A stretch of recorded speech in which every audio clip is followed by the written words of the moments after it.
Hello everyone and welcome back to Neil Explains. Today I come with this viral math question, very debatable question. If you have already solved this, then comment the right answer in the description, and also I will give them heart.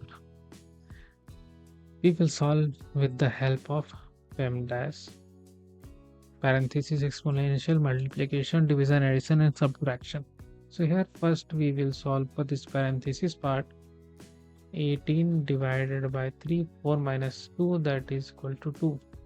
Okay, so if you think that 3 times 2 that is equal to 6 and answer is 3, then you are wrong. We will solve in the very correct way.